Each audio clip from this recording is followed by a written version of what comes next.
Сәлем достар, мен дүкенге келіп едім, сосын сіздерге смес жайлы ақпарат бере салайын деп ойладым. Негізінен сместің түрлері өте көп болады. Нутрилон, нистажен, малютка, симилак секілді.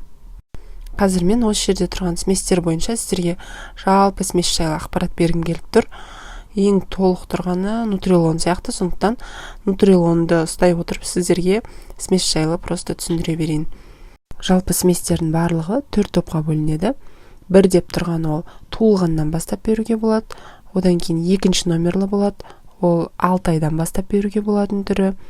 3 деп тұрса, ол 1 жастан асқан балаларға беріледі. Және 4 деген болады. Сыртында нумерациямен белгіленеді. Ол 18 айдан жоғары, яғни 1,5 жастан асқан балаларға беруге болады.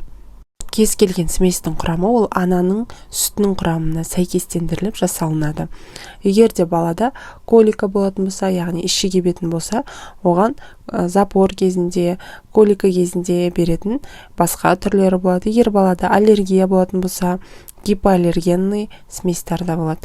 Каждый сместің өзінің осындай түрлері болады. Мысалы, нестаженде, нан болсын, солардың барлығында да сондай түрлері болады. Кез келген смес ол ана сүті сияқты құрамы сондай болғандықтан барлығы да баланың иммунитетін көтеруге, интеллектісін, яғни миының дамуына жақсы әсер береді. Көп ата-аналарда сұрақ болады, бала туылғаннан кейін бірден смес беруге бола ма? Ол асқазанына зиян емес па деп жатады. Егер де қандай да бір көрсеткіштер болатын болса, мысалы, балаға анасының сүті жетіспесе, немесе белгілі бір анасының денсаулық жағдайына байланысты, немесе баланың денсаулық жағдайына байланысты емізуге болмайды десе, онда қосымша тамақ ретінде осы сместі беруге болады. Және сыртын оқып қарайтын болса, арнайы таблицамен қалай дайындалу керек, қанша миллилитр суға араластыру керек, соның барлығы көрсетіледі. Сместің ішіне бала организмінің дамуына қажетті барлық макро-микроэлементтер, сонымен қатар омега-3, яғни докозагексаеновая кислота және эйкозапантееновая кислота қосылып жасалынады. Омега-3 бұл баланың дамуына өте қажетті нәрселердің бірі. Жалпы қазір мен сместі қалай дайындау керек деген сұраққа жауап бергім келіп тұр. Суды қайнатып аласыз, сосын оны 40 градусқа дейін суытасыз. Балаңызға қанша миллилитр сүт беру керек болса, мысалы 30 миллилитр сүт беру керек болса, сол суды суытып алып, үстіне 1 қасық сместі қосасыз. Сосын оны жақсылап шайқайсыз. Одан кейін 37 градусқа дейін суытасыз. Қолыңызға тамызып көресіз. Егер де қолыңыз күйіп қалмайтындай болса, яғни 37 градус болатын болса, онда балаға беруге болады.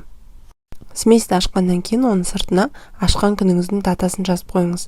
Себебі ашылған күннен бастап 3 апта аралығында бұл сместі қолданып тастау керек. Және оны холодильникке салып қоймайсыз. Кәдімгі бөлме температурасында тұра береді, бірақ үй ылғал болмау керек. Себебі ылғал болатын болса, онда смес қатып түйіршік болып қалады.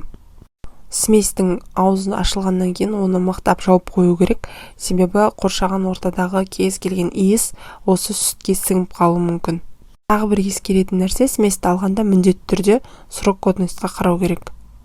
Срок өтіп кеткен сместі балаға беруге болмайды. Жалпы құрамында пребиотик, пробиотиктер болады. Бұлар ішекке қажетті микрофлора болып саналады. Және көріп тұрсыздар, жирная кислота, арахидоновая кислота и декозапантееновая кислота деген белгілеп жазып қойыпты сыртына. Енді кеттік.